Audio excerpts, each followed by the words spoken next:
Hello everyone. तो यहाँ पे आज हम बात करने वाले हैं क्लास 8 चैप्टर रेशनल नंबर। तो क्लास 8 मैथ का एक चैप्टर है जिसका नाम है रेशनल नंबर। तो आज हम बात करने वाले हैं रेशनल नंबर के बारे में। रेशनल नंबर होता क्या है? आपने नंबर, बहुत सारे नंबर के बारे में सुना होगा, natural number, composite number, prime number, है ना, होल नंबर।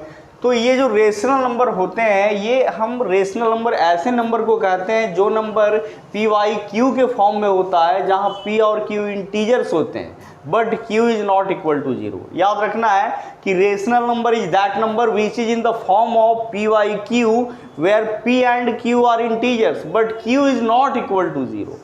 इस चीज को याद रखना है कि जो नंबर पी वाई क्यू के फॉर्म में हो और पी और क्यू क्या हो, इंटीजर हो, and Q is not equal to zero.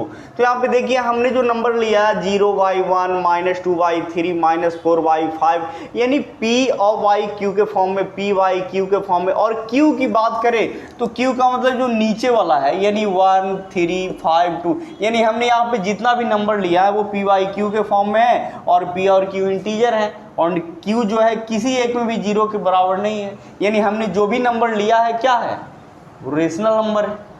बस याद रखना है कि जो नंबर पी वाई क्यू के फॉर्म में हो, जहां क्यू, पी और क्यू क्या हो, इंटीजर्स हो, and Q is not equal to zero, ये कंडीशन याद रखना।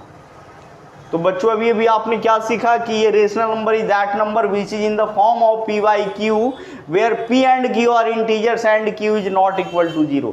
जहां क्यू जीरो हुआ, जैसे मान के चलिए कि हमने 2/0 ले लिया, तो भाई पी और क्यू तो इंटीजर हो रहे हैं, 2 भी इंटीजर है, क्यू भी इंटीजर है, but Q is not equal to zero. Rational number होने के लिए पी और क्यू इंटीजर हो but Q is not equal to zero. जहां भी जीरो रेशनल, जहां भी किसी भी रेशनल नंबर का अगर क्यू जीरो हुआ कि वो रेशनल नंबर होगा ही नहीं। किसी भी नंबर का अगर क्यू जीरो तो वो रेशनल नंबर नहीं हो सकता। लेकिन 0/1 रेशनल नंबर होंगे बट 1/0 रेशनल नंबर नहीं होगा, क्योंकि पी और क्यू तो इंटीजर हो रहे हैं but Q is not equal to zero. और यहाँ पे क्यू क्या हो रहा है, जीरो के बराबर हो रहा है। समझ में आ रही है ना कि जो नंबर पी वाई क्यू के फॉर्म में होंगे और जहां पी और क्यू इंटीजर होंगे, Q is not equal to zero. इस चीज को याद रखिएगा। अब हम बात कर रहे हैं नेचुरल नंबर की। तो आपने पढ़ा होगा कि all counting numbers are called natural number. Natural number is represent by N, ठीक है ना। तो अब यहाँ पे याद रखना है कि ये जो नेचुरल नंबर होते हैं, हम नेचुरल नंबर को भी रेशनल नंबर कहते हैं, क्योंकि नेचुरल नंबर 1 से स्टार्ट होता है और इनफाइनाइट तक जाता है कि नहीं जाता है। अब यहाँ पे सब में बाई 1 हिडन है, सब में बाई 1 क्या है, छिपा हुआ है, सब में बाई 1। यानी हम जो भी नेचुरल नंबर लेते हैं उसमें सब में बाई 1 छिपा हुआ रहता है और सब जो है पी वाई क्यू के फॉर्म में होते हैं। यहाँ देखिए पी वाई क्यू के फॉर्म में, पी वाई क्यू के फॉर्म में, और Q is not equal to zero. सब में तो क्यू क्या हो रहा है, 1 हो रहा है, जीरो के बराबर तो हो नहीं रहे हैं। तो हम कहेंगे कि जितने भी नेचुरल नंबर हैं वो सभी के सभी क्या कहलाएंगे, रेशनल नंबर। यानी नेचुरल नंबर को हम कौन सा नंबर कहेंगे, रेशनल नंबर। दूसरा होल नंबर के बारे में आपने पढ़ा होगा कि होल नंबर जो होते हैं वो जीरो से स्टार्ट होकर इनफाइनाइट तक जाते हैं, आपने पढ़ा होगा। तो यहाँ पे अगर होल नंबर की बात करें तो ये होल नंबर में भी, सभी होल नंबर में बाई 1 हिडन रहता है। बाई 1 क्या रहता है, छिपा हुआ रहता है। तो जितने भी होल नंबर है उसको भी हम रेशनल नंबर कहेंगे, क्योंकि रेशनल नंबर होने का कंडीशन क्या है कि जो नंबर पी वाई क्यू के फॉर्म में हो और Q is not equal to zero and P are Q are integers. तो होल नंबर की बात करें तो 0/1, 1/1, 2/1, यानी सभी के सभी पी वाई क्यू के फॉर्म में है। पी और क्यू क्या है, इंटीजर्स हैं।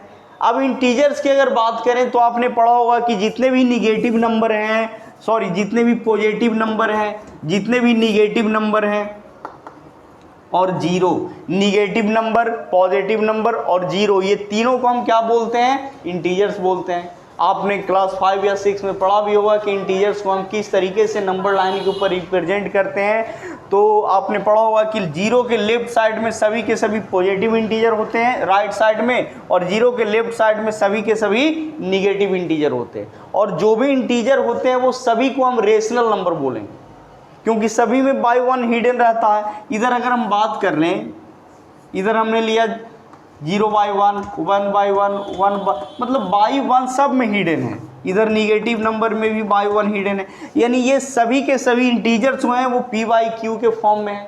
q is not equal to 0। देखिए यहाँ पे सब में डिनोमिनेटर q की अगर बात करें तो 0 के बराबर नहीं है, बाई 1 है। समझ में आ रही कि नहीं आ रही? तो जितने भी इंटीजर्स होंगे वो सभी के सभी कौन सा नंबर होगा? रेशनल नंबर होगा, क्योंकि रेशनल होने की कंडीशन को फॉलो कर रहे हैं कि p/q के फॉर्म में होना चाहिए। q is not equal to 0 and p and q are integers. तो सभी इंटीजर्स को हम रेशनल नंबर कहेंगे। दूसरा फ्रैक्शन, इस चीज को याद रखना है। Fraction contains numerator and denominator, आपने पढ़ा होगा addition of fraction, addition of subtraction, पढ़े हो कि नहीं पढ़े हो? लेकिन ये जितने भी फ्रैक्शन होते हैं वो एक चीज और याद रखना है कि फ्रैक्शन जो होता है वो उसमें न्यूमरेटर होते हैं और डिनोमिनेटर होते हैं, इस चीज को याद रखना है। लेकिन एक चीज याद रखना कि इसमें जो डिनोमिनेटर होंगे, न्यूमरेटर और डिनोमिनेटर क्या होता है? होल नंबर होता है। अगर एक जब भी आप फ्रैक्शन लेते हो तो फ्रैक्शन में न्यूमरेटर लेना पड़ता है और डिनोमिनेटर लेना पड़ता है, तो ये दोनों क्या होते हैं? होल नंबर होते हैं। But denominator is not equal to 0, जबकि 0 क्या है? होल नंबर है। समझिएगा, फ्रैक्शन में न्यूमरेटर और डिनोमिनेटर दोनों क्या होना चाहिए? होल नंबर होना चाहिए, इस चीज को याद रखिएगा। बट डिनोमिनेटर, न्यूमरेटर और डिनोमिनेटर तो होल नंबर होना चाहिए, बट डिनोमिनेटर कभी 0 के बराबर नहीं होगा। यानी आप जो भी फ्रैक्शन लेते हो उसमें न्यूमरेटर और डिनोमिनेटर को हम होल नंबर लेते हैं, लेकिन डिनोमिनेटर कभी 0 के बराबर नहीं होगा, जबकि 0 क्या है? एक होल नंबर है। फिर भी फ्रैक्शन में हमें डिनोमिनेटर 0 के बराबर नहीं लेना होगा। अगर कोई फ्रैक्शन जहाँ पे 0 दिख गया जिसका डिनोमिनेटर, तो वो जो है फ्रैक्शन होगा ही नहीं, क्योंकि फ्रैक्शन होने के लिए न्यूमरेटर और डिनोमिनेटर दोनों ही क्या होना चाहिए? होल नंबर होना चाहिए। बट डिनोमिनेटर कभी भी 0 के बराबर नहीं होगा, इस चीज को याद रखिएगा। एक चीज और यहां से हमें सीखना है कि हम फ्रैक्शन को रेशनल नंबर कहेंगे। जितने भी फ्रैक्शन है वो सभी रेशनल नंबर होंगे, लेकिन सभी के सभी रेशनल नंबर फ्रैक्शन नहीं होंगे। जैसे मान के चलिए कि हमने -3/4 ले लिया, तो आप कहोगे कि सर ये तो रेशनल नंबर है। ये बात बिल्कुल सही है, क्योंकि ये दोनों p और q की बात करें तो ये दोनों इंटीजर हैं और q is not equal to 0, q is not equal to 0। तो ये तो रेशनल नंबर है, क्या हम इसको फ्रैक्शन बोल सकते हैं? नहीं बोल सकते हैं, क्योंकि फ्रैक्शन के लिए न्यूमरेटर और डिनोमिनेटर क्या होना चाहिए? होल नंबर होना चाहिए। और यहाँ पे देखिए क्या है? न्यूमरेटर -3 है जो कि होल नंबर नहीं है। यहाँ पे डिनोमिनेटर 4 है जो कि होल नंबर है, लेकिन न्यूमरेटर क्या आ रहा है? निगेटिव में आ रहा है, जो कि होल नंबर नहीं है। तो अभी अभी आपने क्या सीखा कि फ्रैक्शन को हम रेशनल नंबर कहेंगे, लेकिन ये कोई जरूरी नहीं है कि रेशनल नंबर सारे के सारे रेशनल नंबर फ्रैक्शन होंगे। ये कन्फर्म है कि सभी फ्रैक्शन रेशनल नंबर होंगे, सभी फ्रैक्शन को हम रेशनल नंबर कह सकते हैं, लेकिन सभी रेशनल नंबर को हम फ्रैक्शन नहीं कहेंगे। रेशनल नंबर जो है फ्रैक्शन हो भी सकते हैं और नहीं भी हो सकते हैं, बट फ्रैक्शन जो होंगे एकदम कन्फर्म है कि वो रेशनल नंबर होंगे। क्लियर हो गया? अब हम नेक्स्ट टॉपिक के ऊपर बात करेंगे।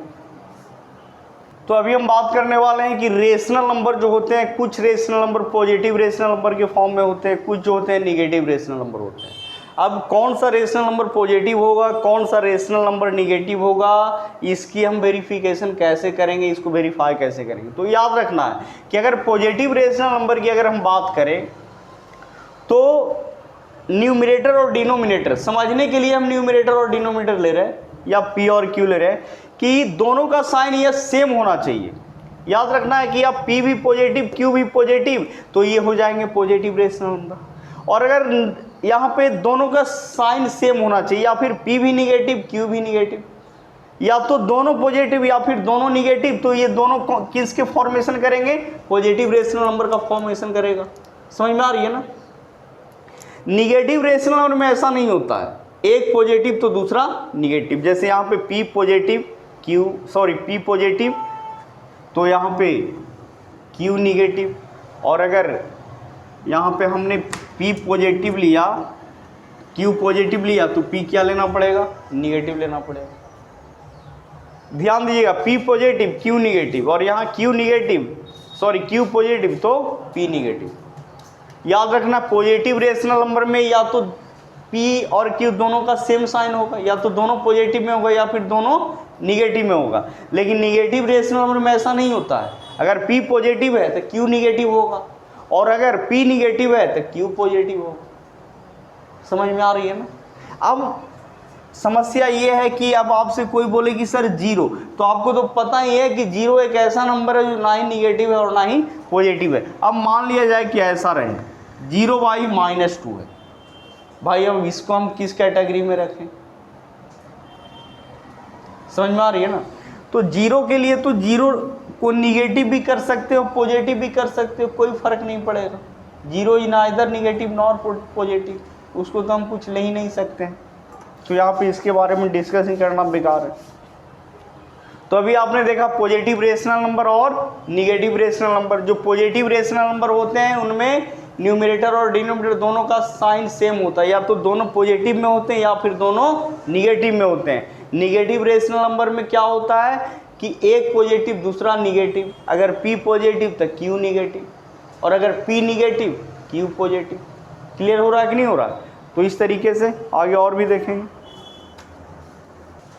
तो अभी हम बात करने वाले हैं standard form of a rational number, कि रेशनल नंबर का स्टैंडर्ड फॉर्म क्या होता है। तो याद रखना है कि रेशनल नंबर स्टैंडर्ड फॉर्म में तभी होंगे जब P और Q क्या होगा, को प्राइम होगा। या हम ये कहें कि रेशनल नंबर को हम और ज़्यादा शॉर्ट नहीं कर सकते, और ज़्यादा छोटा नहीं कर सकते। जैसे मान के चलिए कि 1/2 है, अब ये छोटा हो ही नहीं सकता। मान के चलिए ये 4/8 है, तो ये हो गया सिंपलेस्ट फॉर्म में, क्योंकि P और Q का HCF अगर एक आ रहा है तो वो क्या होगा, सिंपलेस्ट फॉर्म में होगा। लेकिन अगर P और Q का HCF एक के अलावा कुछ और आ रहा है तो वो सिंपलेस्ट फॉर्म में नहीं होंगे। यानी ये जो है स्टैंडर्ड फॉर्म में होगा और 4/8 स्टैंडर्ड फॉर्म में नहीं होगा। 4 और 8 का जब HCF निकालिएगा तो कितना आ जाएगा, 4 आ जाएगा। यहाँ 1 और 2 का HCF निकालिएगा तो कितना आ जाएगा, 1 आ जाएगा। यानी जिसको हम छोटा नहीं कर सकते हैं वो हो गया लोएस्ट फॉर्म, सिंपलेस्ट फॉर्म। और जिसको हम काट छांट के छोटा कर सकते हैं उसको हम सिंपलेस्ट फॉर्म में नहीं बोल सकते, उसको हम स्टैंडर्ड फॉर्म में नहीं बोल सकते हैं। लेकिन आप इसको मैथमेटिक्स के एंगल से कैसे बोलिए कि कोई भी रेशनल नंबर स्टैंडर्ड फॉर्म में कब होता है, जब उस रेशनल नंबर का P और Q को प्राइम हो, P और Q के पास एक के अलावे कोई दूसरा फैक्टर ना हो, कॉमन फैक्टर ना हो, उसे हम क्या कहते हैं, रेशनल नंबर का स्टैंडर्ड फॉर्म। याद रखना है। तो वैसे रेशनल नंबर जहाँ पे P और Q अगर को प्राइम है, मतलब P और Q का जब अगर हम HCF निकालेंगे तो अगर एक आ जाता है तो इसका मतलब वो सिंपलेस्ट फॉर्म में है, और अगर एक नहीं आता है तो वो सिंपलेस्ट फॉर्म में नहीं है। तो स्टूडेंट याद रखना है कि कोई भी रेशनल नंबर सिंपलेस्ट फॉर्म में, लोएस्ट फॉर्म में या फिर स्टैंडर्ड फॉर्म में तभी होता है जब P और Q का HCF एक और केवल एक हो, एक के अलावे कुछ और आ गया तो वो सिंपलेस्ट फॉर्म में कभी नहीं होगा। या हम जिसको और छोटा नहीं कर सकते हैं, देखिए 2/3 ये दोनों का HCF एक आएगा, 4/5, 10/11 -2/5। यहाँ माइनस को नहीं देखना है, 2 और 5 को देखना है। 2 और 5 क्या है, को प्राइम है। को प्राइम नंबर्स का मतलब कि हम नंबर्स का ऐसा पेयर लेंगे जिनका HCF क्या हो जाए, एक हो जाए। नंबर का ऐसा पेयर जिनका HCF कितना हो जाए, एक हो जाए, उसको हम को प्राइम नंबर कहते हैं। तो वैसा रेशनल नंबर आपने ले लिया कि जिसका P और Q क्या है, को प्राइम है, तो वो हो जाएंगे लोएस्ट फॉर्म, वो हो जाएंगे simplest form of rational number, वो कहलाएंगे standard form of rational number. Clear हो रहा है कि नहीं हो रहा है? तो अभी आपने क्या सीखा कि कोई भी रेशनल नंबर स्टैंडर्ड फॉर्म में कब होता है, जब उस रेशनल नंबर का P और Q या फिर न्यूमरेटर और डिनोमिनेटर का HCF अगर एक आ जाए, या हम ये कहें कि P और Q का एक के अलावे कोई दूसरा कॉमन फैक्टर ना हो, तब हम उसे क्या कहेंगे, standard form of rational number. तो आप समझ गए होंगे। तो हम बात करने वाले हैं इक्विवेलेंट रेशनल नंबर। तो ये इक्विवेलेंट रेशनल नंबर होते क्या हैं? तो वैसे रेशनल नंबर जो किसी दूसरे रेशनल नंबर के न्यूमरेटर और डिनोमिनेटर में सेम नंबर से मल्टीप्लाई करने के बाद जो रेशनल नंबर मिलते हैं उसी को हम कहते हैं इक्विवेलेंट रेशनल नंबर। फिर से एक बार सुनिएगा स्टूडेंट कि इक्विवेलेंट रेशनल नंबर होता क्या है। तो वैसे रेशनल नंबर जो किसी दूसरे रेशनल नंबर के न्यूमरेटर, डिनोमिनेटर या फिर पी एंड क्यू में सेम नंबर से मल्टीप्लाई करने के बाद जो मिलता है वही होता है इक्विवेलेंट रेशनल नंबर। मान लीजिए कि हमने ले लिया 2/3, कोई बच्चा बोला कि सर हमने ऊपर में 3 से मल्टीप्लाई किया, 3 में मल्टीप्लाई किया, नीचे भी 3 से मल्टीप्लाई। एक चीज़ याद रखना, आपने पढ़ा होगा कि रेशनल नंबर के न्यूमरेटर और डिनोमिनेटर में अगर सेम नंबर से हम मल्टीप्लाई करें उसमें कोई फ़र्क नहीं पड़ता। समझ में आ रही है ना? तो हमने यहाँ पे क्या किया कि 2/3 अपने पास पहले से रेशनल नंबर था, उसमें हमने 3 से मल्टीप्लाई किया डिनोमिनेटर न्यूमरेटर दोनों में, तब जाके हमें मिल गए 6 और 9। फिर यहाँ पे मान लीजिए कि 2/3 था, फिर हमने ऊपर भी 10 से मल्टीप्लाई किया, नीचे भी 10 से, तो मिल गए 20 और 30। तो इस तरीके से ये जो रेशनल नंबर हमें मिल रहे हैं ये इक्विवेलेंट रेशनल नंबर हैं, क्योंकि ये रेशनल नंबर किसी दूसरे रेशनल नंबर के न्यूमरेटर डिनोमिनेटर में सेम नंबर से मल्टीप्लाई करने के बाद मिला है। क्लियर हो रहा है कि नहीं हो रहा है? जैसे मान लीजिए कि फिर आपने ले लिया 2/3, फिर हमने मल्टीप्लाई 7 से कर दिया तो मिल गया 14/21। तो ये 14/21 जो है कोई दूसरा रेशनल नंबर क्या था? 2/3 था। उसमें हमने क्या किया, न्यूमरेटर डिनोमिनेटर में सेम नंबर से मल्टीप्लाई किया, तब ना मिला। तो याद रखना है कि ये जो इक्विवेलेंट रेशनल नंबर होते हैं वो किसी दूसरे रेशनल नंबर के न्यूमरेटर डिनोमिनेटर या पी और क्यू में सेम नंबर से मल्टीप्लाई करने के बाद जो मिलता है वही उस नंबर का इक्विवेलेंट रेशनल नंबर कहलाता है। याद रखना है कि किसी भी रेशनल नंबर का हम infinite number of equivalent rational number निकाल सकते हैं। जैसे मान लिया जाए कि 2/3 में हमने 2 से ऊपर नीचे 2 से मल्टीप्लाई किया, ऊपर नीचे 3 से मल्टीप्लाई किया, ऊपर नीचे 4 से मल्टीप्लाई किया, ऊपर नीचे 5 से किया, 1000 से किया, 1 लाख से किया, 1 करोड़ से किया। इस तरीके से हम करते जाएंगे तो 2/3 का इक्विवेलेंट रेशनल नंबर मिलते जाएगा। समझ में आ रही है ना? तो किसी भी रेशनल नंबर के infinite number of equivalent rational number हम निकाल सकते हैं, और उन इक्विवेलेंट रेशनल नंबर को जब आप सिंप्लीफाइड करोगे, जब उसको लोएस्ट फॉर्म में कन्वर्ट करोगे तो फिर से उसी के फॉर्म में आ जाएगा, नहीं आ जाएगा। जैसे 2/3 का इक्विवेलेंट रेशनल नंबर है 6/9, इक्विवेलेंट रेशनल नंबर 20/30। फिर से इसको हम जब सिंपलेस्ट फॉर्म में कन्वर्ट करेंगे तब फिर से 2/3 हो जाएगा। फिर 10 से 2 टाइम में, 10 से 3 टाइम्स में, फिर से यहाँ पे देखिए 7 से 2 टाइम्स में, 7 से 3 टाइम्स में, यानी 2/3 के बराबर है कि नहीं है? इक्विवेलेंट रेशनल नंबर नाम है इसका, इक्विवेलेंट। वैसे रेशनल नंबर जो दिए गए किसी एक रेशनल नंबर के इक्विवेलेंट हो, बराबर हो। तो किसी भी रेशनल नंबर का जो इक्विवेलेंट रेशनल नंबर आप निकालोगे वो इक्विवेलेंट रेशनल नंबर उसी रेशनल नंबर के क्या होंगे? बराबर होंगे। आप समझ सकते हो कि अपने पास मान लो 4/5 है, तो हमने ऊपर से 2 से मल्टीप्लाई किया, नीचे भी 2 से, तो मिल गया 8/10। फिर हमने 4/5 में क्या किया कि ऊपर और नीचे फिर 3 से मल्टीप्लाई किया तो 12/15 मिल गया। फिर हमने 4/5 में 4 से मल्टीप्लाई किया तो मिल गया 16 और 20। तो ये जो इक्विवेलेंट रेशनल नंबर है इसको जब आप सिंप्लीफाइड करोगे, सिंप्लीफाइड का मतलब कि इसको जब हम छोटा करेंगे, काट छाट करेंगे, तो फिर से यही चीज़ मिलेगा। फिर से 4 से 2 टाइम्स में, और यहाँ 2 से 4 टाइम्स में, 2 से 5 टाइम्स में, यहाँ पे 3 से 4 टाइम्स में, 3 से 5 टाइम्स में। समझ में आ रही है ना? फिर से इसको शॉर्ट करेंगे, काट छाट करेंगे तो फिर से वही रेशनल नंबर मिल जाएगा। नाम है इक्विवेलेंट, यानी इसी के इक्विवेलेंट में सब रेशनल नंबर। तो किसी भी रेशनल नंबर के हम infinite rational equivalent rational number find कर सकते हैं। क्लियर हुआ कि नहीं हुआ जी? चलिए अब हम यहाँ पे बात करने वाले हैं addition of rational number. Rational number को ऐड करेंगे। अब रेशनल नंबर का वैरायटी अलग अलग रहेगा।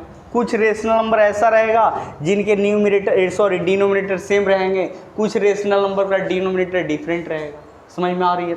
जैसे मान के चलिए कि केस फर्स्ट में हमने लिया है कि दिए गए रेशनल नंबर के जो डिनोमिनेटर है वो सेम होंगे। अब हमने यहाँ पे a/b ले लिया, अब प्लस c/b ले लिया, तब इसको ऐड करना तो बहुत सिंपल है। आपने फ्रैक्शन का एडिशन सब्ट्रैक्शन पढ़ा होगा। अब यहाँ पे सिंपली क्या हो जाएगा, b और b का एलसीएम b हो जाएंगे, और उसके बाद बी में बी से डिवाइड करेंगे तो 1, और फिर 1 से ए में मल्टीप्लाई करेंगे तो ए। समझ में आ रहा है जी? फिर बी से बी डिवाइड करेंगे 1, फिर यहाँ पे सी, यानी क्या हो जाएगा ए प्लस सी बाई बी। अब यहाँ पे एग्जाम्पल के तौर पे चलो हमने मान लिया कि 1/-1/3 और प्लस -5/3 ले लिया, इसको हमें ऐड करना है। तो बहुत सिंपल है, 3 और 3 का एलसीएम कितना हो गया, 3 हो गया, और फिर यहाँ पे -1 प्लस -5, यहाँ पे हो गया -6/3, यानी कितना -2। समझ में आ रहा कि नहीं आ रहा? और आपने इंटीजर का सब्ट्रैक्शन ये सब तो पढ़ा ही होगा, जैसे -5 और -2 तो कितना हो जाएगा, -7 हो जाएगा, 2 और -7 तो कितना, -5 हो जाएगा। ये सब तो बहुत सिंपल है। अब यहाँ पे बोल रहा है कि दिए गए रेशनल नंबर के जो डिनोमिनेटर होंगे वो डिफरेंट होंगे। दूसरा केसेस हमें लेना है कि दिए गए रेशनल नंबर का डिनोमिनेटर क्या होगा, डिफरेंट होगा, अलग अलग होगा। जैसे मान लीजिए यहाँ पे कि 3/4 है, फिर इसमें हमें ऐड करना है -2/5 को। तो यहाँ पे हमने क्या किया, दोनों का डिनोमिनेटर डिफरेंट है कि नहीं है। अब यहाँ पे क्या हो गया 20, तो 15 प्लस 5 4 जा रहे, यानी कितना हो गया -8। तो 15 - 8 कितना होगा 7/20।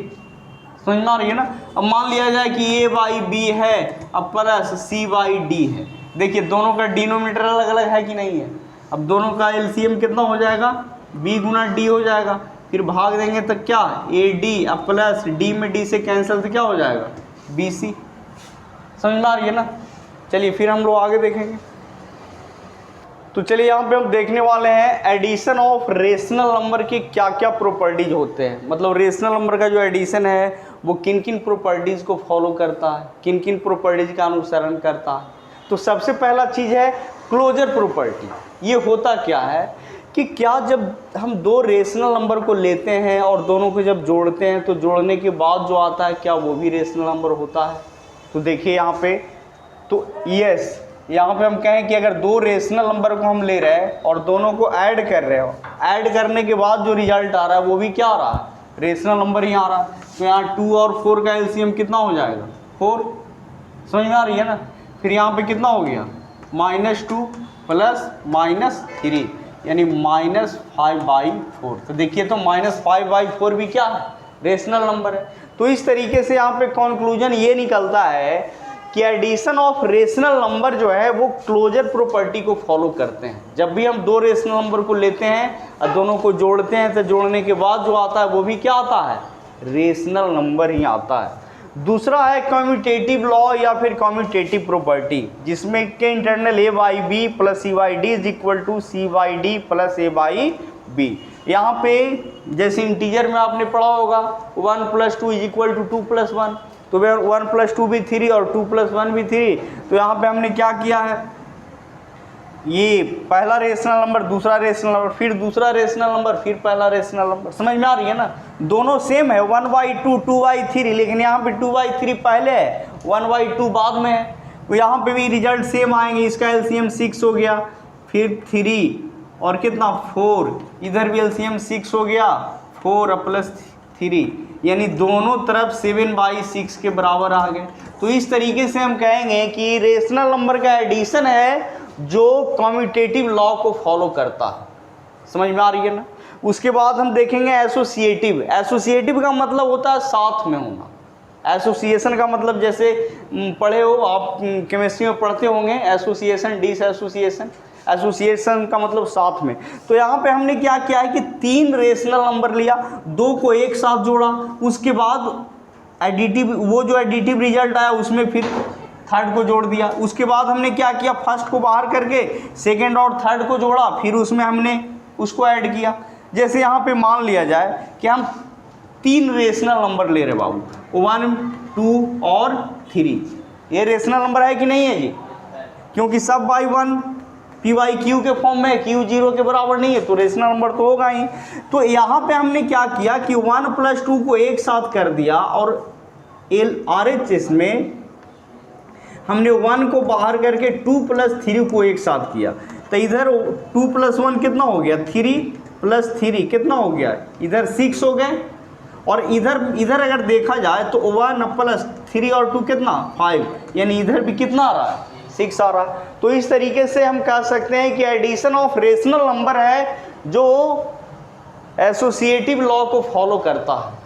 समझ में आ रही है ना, यानी addition of rational number associative law को फॉलो करता है। 3 रेशनल नंबर लेना है, पहला दूसरा को जोड़ना है, फिर उसमें जो एडिटिव रिजल्ट आएगा उसमें फिर थर्ड को जोड़ना है, फिर इक्वल के उस साइड यानी RHS में क्या करना है, फर्स्ट को साइड करके सेकंड और थर्ड को जोड़ लेना है, और उसके बाद जो आएगा उसमें फिर फर्स्ट को जोड़ना है। तो इस तरीके से LHS बराबर क्या आ रहे थे, RHS आ रहे थे। तो हम कह सकते हैं कि एडिशन ऑफ रेशनल नंबर जो है वो क्या करता है, एसोसिएटिव लॉ को फॉलो करता है।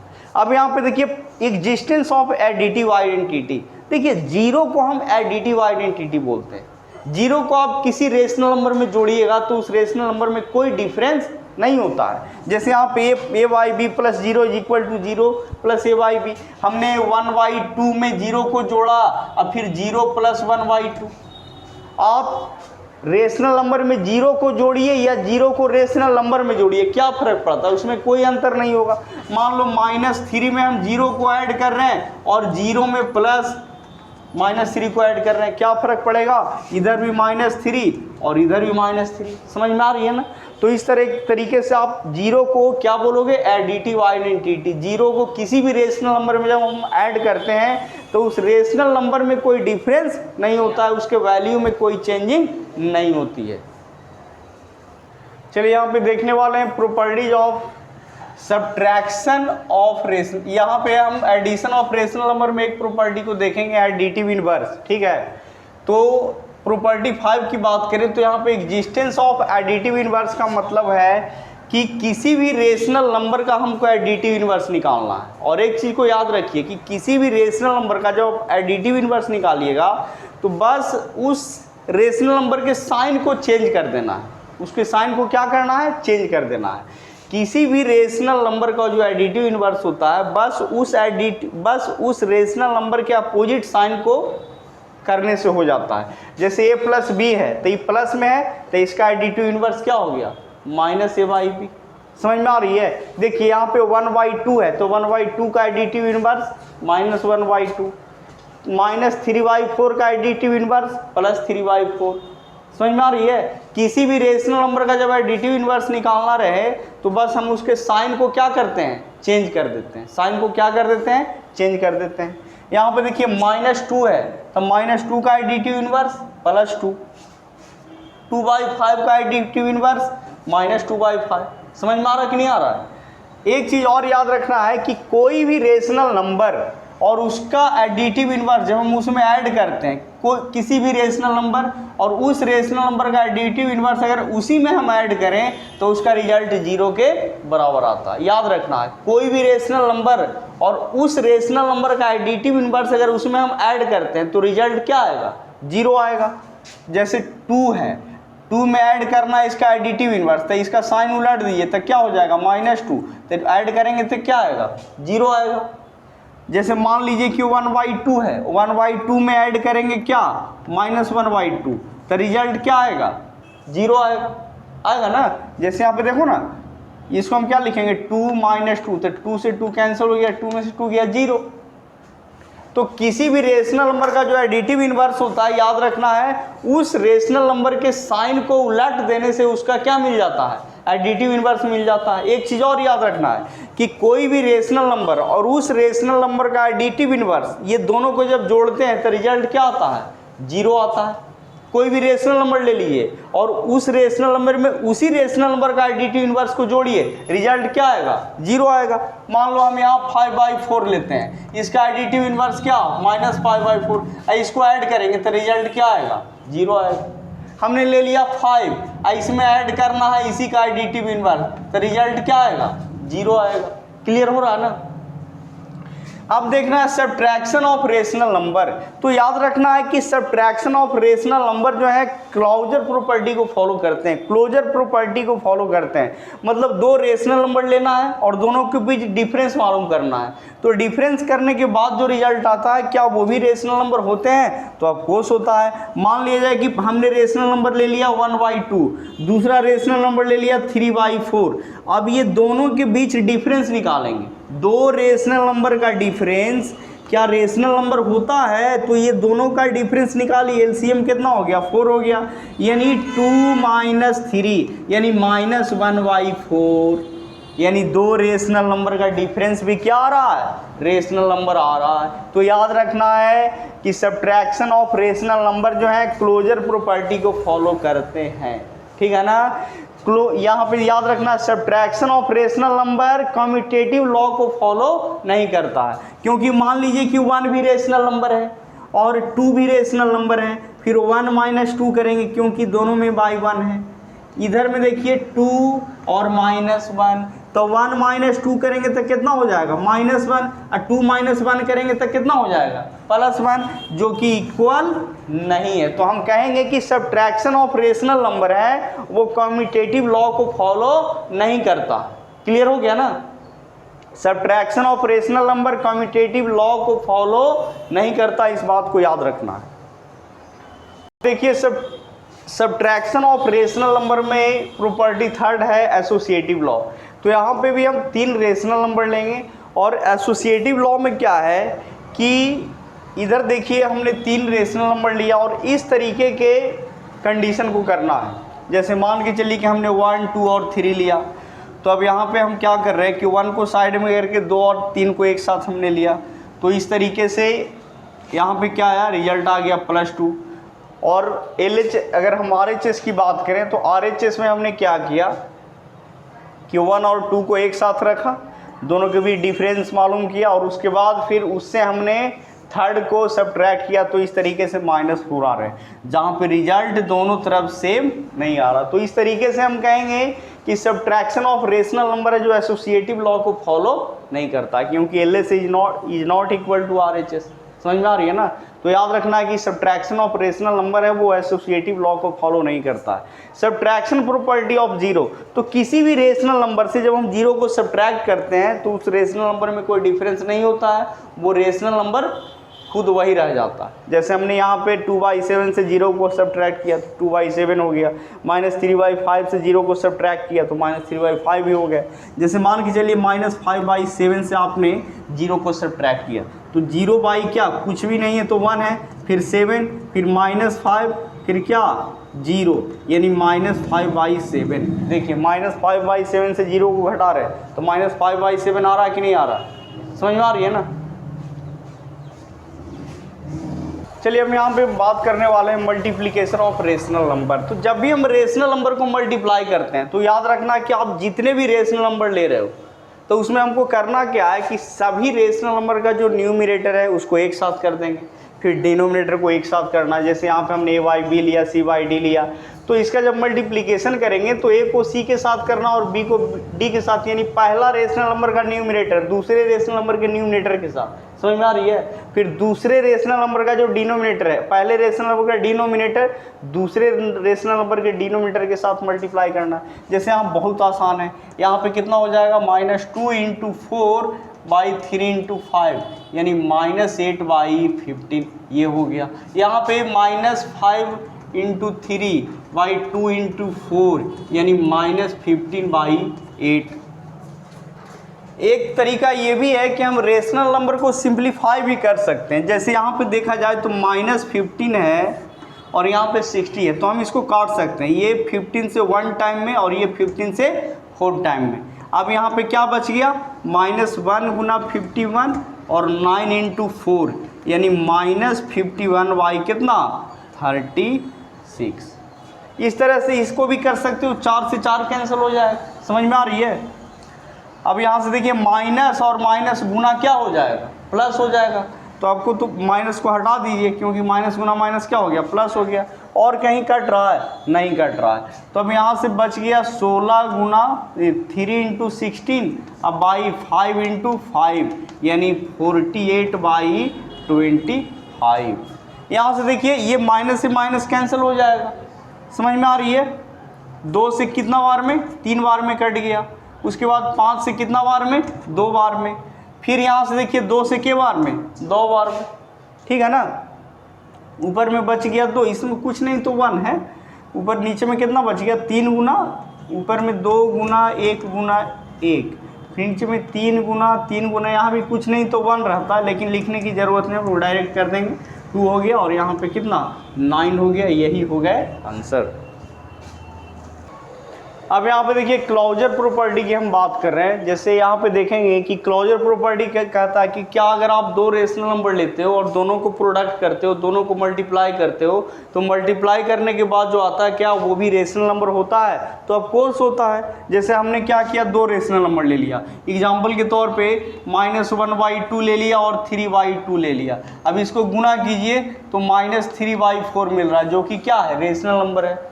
तो ये इस तरीके से हम कह सकते हैं कि मल्टीप्लिकेशन ऑफ रेशनल नंबर होता है वो क्लोजर प्रॉपर्टी को फॉलो करता है।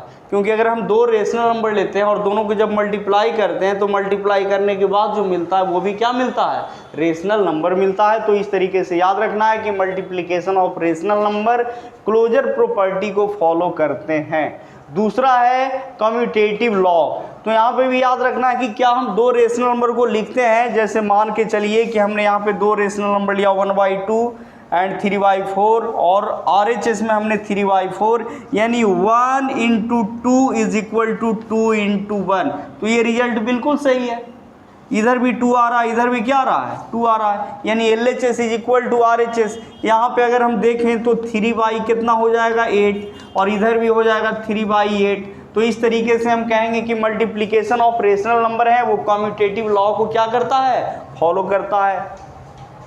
चौथा है एसोसिएटिव लॉ। तो एसोसिएटिव लॉ भी बहुत आसान है। यहाँ पे भी हम 3 रेशनल नंबर को लेंगे, पहला और दूसरा को प्रोडक्ट निकालेंगे, पहला और दूसरा को मल्टीप्लाई करेंगे, फिर उसमें तीसरा को मल्टीप्लाई करेंगे। RHS में क्या करना है कि फर्स्ट को बाहर रखना है, सेकंड और थर्ड को मल्टीप्लाई करना है, उसके बाद उसमें फर्स्ट से मल्टीप्लाई करना है। जैसे यहाँ पे हमने ले लिया 1 2 3, 1 2 को एक साथ कर रहे हैं और RHS में हमने क्या किया, 1 को बाहर करके 2 और 3 को एक साथ ले रहे हैं। तो ये दोनों इक्वल आएगा। 1 × 2 कितना? 2 3 यानी इधर कितना आ गया? 6। इस साइड में भी अगर देखें तो कितना आ रहा है? 6 × 1 क्या आ रहा है? 6 आ रहा है, यानी LHS = RHS। तो हम ये कह सकते हैं कि मल्टीप्लिकेशन ऑफ रेशनल नंबर जो है वो एसोसिएटिव लॉ को फॉलो करता है। समझ में आ रही है ना? चलिए यहाँ पे हम देखने वाले हैं प्रॉपर्टी 4 में एग्जिस्टेंस ऑफ मल्टीप्लिकेटिव आइडेंटिटी। तो याद रखना है कि 1 को हम मल्टीप्लिकेटिव आइडेंटिटी बोलते हैं क्योंकि 1 को किसी भी रेशनल नंबर में अगर आप मल्टीप्लाई कीजिएगा तो उस रेशनल नंबर में कोई डिफरेंस नहीं होता है। किसी भी रेशनल नंबर में 1 से मल्टीप्लाई करेंगे तो रेशनल नंबर खुद रहता है, उसमें कोई चेंजिंग नहीं होता है।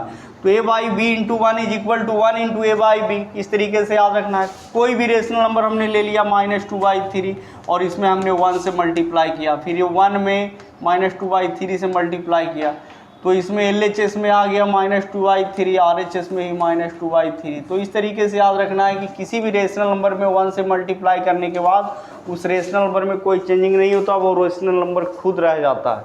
प्रॉपर्टी 5 की बात करें मल्टीप्लिकेटिव प्रॉपर्टी ऑफ 0। तो याद रखना है कि किसी भी रेशनल नंबर में जब हम 0 से मल्टीप्लाई करते हैं तो वो रेशनल नंबर 0 के बराबर हो जाता है। याद रखना है कि कोई भी रेशनल नंबर हो उसमें अगर 0 से मल्टीप्लाई करेंगे तो किसके बराबर हो जाएगा? 0 के बराबर हो जाएगा। या हम ये कहें कि 0 में अगर किसी भी रेशनल नंबर से मल्टीप्लाई करें तो वो क्या हो जाएगा? 0 के बराबर हो जाएगा।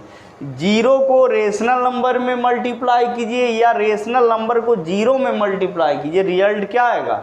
0 आएगा। तो याद रखना है कि किसी भी रेशनल नंबर में जब हम 0 से मल्टीप्लाई करते हैं तो उसका क्या होता है? वो 0 के बराबर हो जाता है। अब हम यहाँ पे देखेंगे एग्जिस्टेंस ऑफ मल्टीप्लिकेटिव इनवर्स। तो किसी भी रेशनल नंबर का एक मल्टीप्लिकेटिव इनवर्स एग्जिस्ट करता है। अब ये मल्टीप्लिकेटिव इनवर्स एग्जिस्ट कैसे करता है? तो बस उसको उलट देना है। जैसे मान के चलिए कि ए बाई बी एक रेशनल नंबर है, तो इसका मल्टीप्लिकेटिव इनवर्स क्या हो जाएगा, बी बाई ए हो जाएगा। बस न्यूमरेटर को डिनोमिनेटर में करना है, डिनोमिनेटर को न्यूमरेटर में उल्टा कर देना है। जैसे -2/3 है, इसका मल्टीप्लिकेटिव इनवर्स तो 3/-2। समझ में आ रही है। C/D है तो इसका मल्टीप्लिकेटिव इनवर्स M से मल्टीप्लिकेटिव I से इनवर्स तो हो जाएगा D/C। समझ में आ रही है। अगर 5/4 है तो इसका मल्टीप्लिकेटिव इनवर्स हो जाएगा 4/5। इस तरीके से हमें क्या करना है, याद रखना है। अब हम एक और लॉ देखने वाले हैं। एक चीज़ और याद रखना है कि मल्टीप्लिकेटिव इनवर्स को रेसिप्रोकल भी बोला जाता है। क्या बोला जाता है, रेसिप्रोकल। कोई भी रेशनल नंबर मान लो 2 है और इसमें इसके रेसिप्रोकल या फिर इसके मल्टीप्लिकेटिव इनवर्स से अगर हम मल्टीप्लाई करें तो रिजल्ट हमेशा क्या आएगा, 1 आएगा। जैसे याद कीजिए एडिटिव इनवर्स में कि कोई भी रेशनल नंबर में उसी का एडिटिव इनवर्स को जब हम ऐड करते थे तो रिजल्ट क्या आता था, 0 आता था। यहाँ पे मल्टीप्लिकेटिव इनवर्स में उल्टा होता है कि कोई भी रेशनल नंबर हम लेते हैं, जैसे मान लिया जाए कि हमने 3/5 लिया और इसमें इसके मल्टीप्लिकेटिव इनवर्स से जब मल्टीप्लाई करेंगे तो रिजल्ट क्या आएगा, 1 के बराबर आएगा। मल्टीप्लिकेटिव इनवर्स कुछ नहीं होता है, बस किसी भी रेशनल नंबर का मल्टीप्लिकेटिव इनवर्स जो होता है उसका न्यूमरेटर और डिनोमिनेटर में चेंजिंग हो जाता है। A/B का मल्टीप्लिकेटिव इनवर्स B/A, -3/5 का 5/-3, -2/3 का 3/-2। समझ में आ रही है ना। मल्टीप्लिकेटिव इनवर्स को रेसिप्रोकल भी बोला जाता है। रेसिप्रोकल का मतलब उल्टा, न्यूमरेटर बाई डिनोमिनेटर, तो उसका रेसिप्रोकल हो जाएगा डिनोमिनेटर बाई न्यूमरेटर। 2/3 का रेसिप्रोकल 3/2, 5/7 का रेसिप्रोकल 7/5। तो याद रखना है कि कोई भी रेशनल नंबर और उसका रेसिप्रोकल का जब हम प्रोडक्ट लेते हैं तो प्रोडक्टिव रिजल्ट क्या आता है, 1 आता है। समझ में आ रही है। कोई भी रेशनल नंबर में उसी के अगर मल्टीप्लिकेटिव इनवर्स या उसी के रेसिप्रोकल से अगर हम मल्टीप्लाई करें तो रिजल्ट किसके बराबर आता है, 1 के बराबर आता है। अब यहाँ पे देखना है distributive law of multiplication over addition. तो याद रखना है कि जो मल्टीप्लिकेशन ऑफ रेशनल नंबर होते हैं वो distributive law of multiplication over addition को फॉलो करते हैं। जैसे हमने यहाँ पे 1 गुना 2 + 3 लिया है, समझिएगा 1 × 2 + 3 इज इक्वल टू 1 × 2 + 1 × 3। तो LHS में हमने क्या किया, 1 × 3 + 2 क्या हो गया 5, यानी 5 × 5 5। RHS में 1 × 2 2 + 1 × 3 3 क्या हो गया 2 + 3 5। तो इस तरीके से हम कह सकते हैं कि जो मल्टीप्लिकेशन ऑफ रेशनल नंबर होते हैं वो distributive law of multiplication over addition को फॉलो करते हैं। क्लियर हो गया।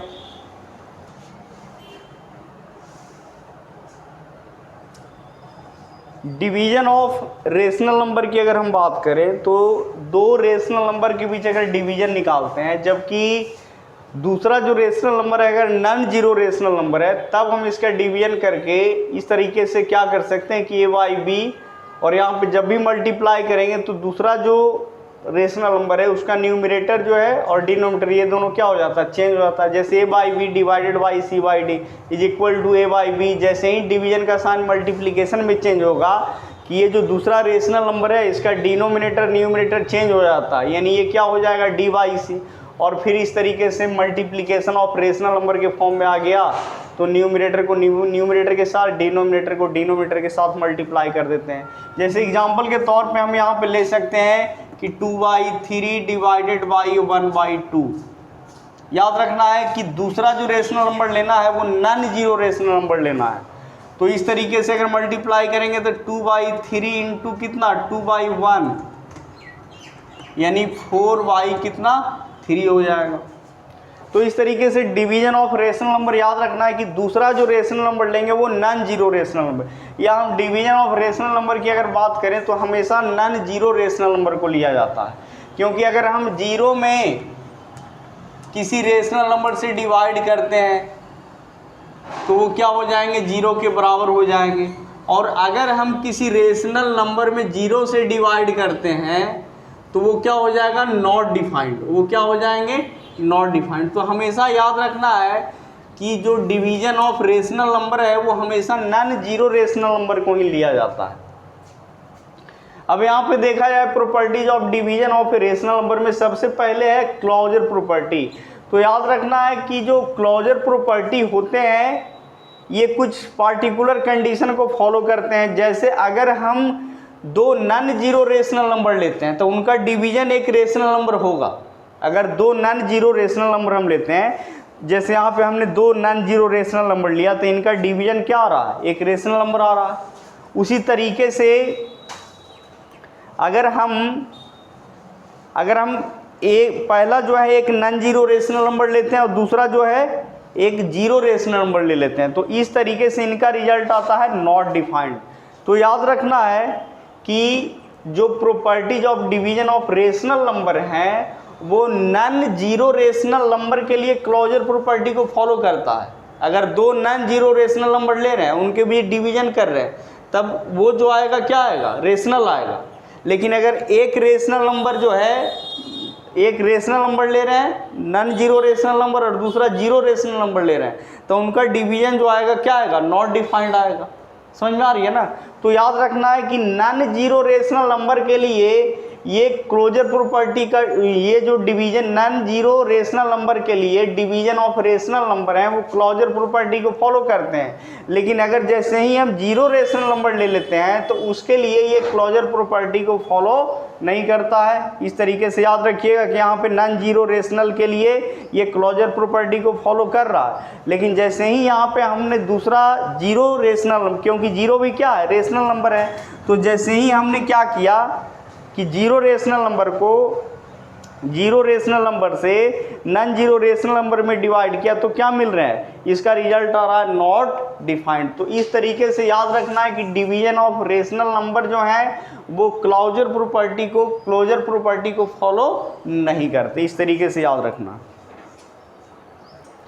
चलिए तो यहाँ पे देखने वाले हैं properties of division of rational number में सेकंड प्रॉपर्टी कम्यूटेटिव लॉ। तो याद रखना है कि डिवीजन ऑफ रेशनल नंबर जो है वो कम्यूटेटिव लॉ को फॉलो नहीं करते हैं, क्योंकि 2/3 divided by 3/2 is not equal to 3/2 divided by 2/3।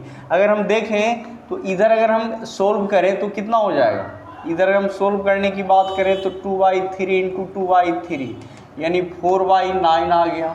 इधर हम लोग सोल्व करेंगे तो किधर इधर कितना आ जाएगा, इधर भी आ जाएगा, इधर आ जाएगा 9/4, इधर कितना आ जाएगा 9/4। तो इधर 4/9 और इधर 9/4 जो कि इक्वल नहीं है। तो इस तरीके से हम कह सकते हैं कि डिवीजन ऑफ रेशनल नंबर है वो कम्यूटेटिव लॉ को फॉलो नहीं करता। तीसरा है एसोसिएटिव लॉ। तो डिवीजन ऑफ रेशनल नंबर है वो भी एसोसिएटिव लॉ को फॉलो नहीं करते हैं, क्योंकि यहाँ पे अगर हम सोल्व करें 3/5 डिवाइडेड बाई 1/2 इंटू 3/2 तो इधर हमें मिल जाएंगे 3/5 डिवाइडेड बाई 3/4 और इसको सोल्व करेंगे तो 4 ऊपर जाएगा यानी 12/15 मिल जाएगा, यानी 3 से 4 टाइम्स में, 3 से 5 टाइम्स में। और अगर इधर हम सोल्व करने की कोशिश करें तो 3/5 इंटू 2/1 फिर डिवाइडेड बाई 2/3। अब इधर सोल्व करेंगे तो कितना हो जाएगा 6/5 डिवाइडेड बाई, फिर मल्टीप्लाई करेंगे तो 3 ऊपर 2 नीचे, तो इधर मिल गया 9/5 और इधर मिला 4/5 जो कि इक्वल नहीं है। तो इस तरीके से हम कहेंगे कि डिवीजन ऑफ रेशनल नंबर है वो एसोसिएटिव लॉ को फॉलो नहीं करता है, क्योंकि यहाँ पे 4/5 मिल रहा है, इधर 9/5 मिल रहा है। अब यहाँ पे देखेंगे प्रॉपर्टी 4 में कि किसी भी नॉन जीरो रेशनल नंबर में अगर हम 1 से डिवाइड करते हैं तो वो जो रेशनल नंबर है वो खुद लिखा जाता है, उसमें कोई डिफरेंस नहीं होता है। तो उसी तरीके से अगर कोई भी रेशनल नंबर में अगर हम -1 से डिवाइड करें तो वो रेशनल नंबर सिर्फ निगेटिव फॉर्म में आ जाता है, बाकी कोई डिफरेंस नहीं होते हैं। याद रखना है कि किसी भी नॉन जीरो रेशनल में अगर 1 से डिवाइड करते हैं तो वो रेशनल खुद हो जाता है, और अगर जीरो में भी अगर 1 से डिवाइड करेंगे तो क्या हो जाएगा, जीरो ही आएगा। उसी तरीके से यहाँ पे अगर कोई भी नॉन जीरो रेशनल में अगर -1 से डिवाइड करते हैं तो -a/b आएंगे, सिर्फ साइन क्या हो जाएगा, चेंज हो जाएगा। चलो जी, चलिए, तो यहाँ पे हम देखने वाले हैं प्रॉपर्टी 5 में कि कोई भी नॉन जीरो रेशनल नंबर है और उसमें उसी से जब हम भाग देते हैं तो रिजल्ट क्या आता है, 1 आता है। जैसे यहाँ पे हमने 2/3 में 2/3 से ही डिवाइड किया तो रिजल्ट क्या है, 1 आए। तो उसी तरीके से कोई भी रेशनल नंबर अगर उसमें हम उसी से डिवाइड देंगे तो रिजल्ट क्या आएगा, 1 आएगा। यहाँ पे हमने क्या किया कि एक नॉन जीरो रेशनल नंबर लिया और उसमें उसके एडिटिव इनवर्स से डिवाइड किया। जैसे a/b का एडिटिव इनवर्स क्या हो जाएगा, -a/b, तो रिजल्ट क्या आते हैं, -1 आते हैं। जैसे एग्जांपल के तौर पे हमने 2/3 में क्या किया कि 2/3 में 2/3 का एडिटिव इनवर्स से डिवाइड किया तो रिजल्ट क्या आ गया, -1 आ गया। मान लो कि हमने -5/3 लिया, इसमें इसके एडिटिव इनवर्स यानी 5/3 से डिवाइड देंगे तो रिजल्ट क्या आएगा, -1 आएगा। इसमें हमने क्या किया कि -a/b है और -a/b के एडिटिव इनवर्स से हमने क्या किया, इसमें डिवाइड दिया, फिर भी रिजल्ट क्या आ रहा है, माइनस आ रहा है। मतलब -1 में अगर हम +5 से डिवाइड देंगे तो रिजल्ट क्या आएगा, -1 आएगा। चलिए, तो यहाँ पे हम प्रॉपर्टी 6 देखने वाले हैं कि जो रेशनल नंबर के डिवीजन होते हैं कुछ इस तरह के प्रॉपर्टी को फॉलो करते हैं। जैसे यहाँ पे हम देखेंगे कि division of rational number over addition, division of rational number over subtraction. तो इस तरीके से यहाँ पे हमने 3 रेशनल नंबर लिया है और उसको इस पैटर्न में रखा है, तो इसको ये फॉलो कर रहे हैं। जैसे यहाँ पे 1 + 2 डिवाइडेड बाई 3। अब उसके बाद बारी बारी से हमने क्या किया, 1 डिवाइडेड बाई 3 और +2 डिवाइडेड बाई 3। तो इस तरीके से दोनों तरफ रिजल्ट सेम आएंगे। अगर इधर हम देखें तो 3 डिवाइडेड बाई 3 जो कि क्या रहे, 3 डिवाइडेड बाई 3 का मतलब 3/3 क्या हो गया, 1 आ गया। और अगर इधर हम बात करें तो इनसे लिखेंगे 1/3 + 2/3। फिर यहाँ पे 3 और 3 का एलसीएम 3 हो गया, फिर 1 + 2 यानी 3/3। इधर भी क्या हो रहा है, 1 हो रहा है। तो इस तरीके से LHS = क्या हो रहा है, RHS। LHS में 1 आ गया और RHS में भी 1 आ गया। इस तरीके से 1 = 1। अब यहाँ पे देखेंगे कि division of rational number over subtraction, तो इसको भी ये फॉलो करता है। यहाँ पे हमने 1 - 2 लिया, फिर डिवाइडेड बाई 3 किया, फिर इसको RHS में 1 डिवाइडेड बाई 3 - 2 डिवाइडेड बाई 3 इसको सोल्व करेंगे। तो पहले अगर हम LHS ले लें तो LHS में हो जाएगा -1/3 आएगा। अगर RHS की बात करें तो 1/3 -2/3, 3 का एलसीएम 3 हो गया, यानी 1 - 2 यानी -1/3। तो इस तरीके से कंप्लीट हो गया।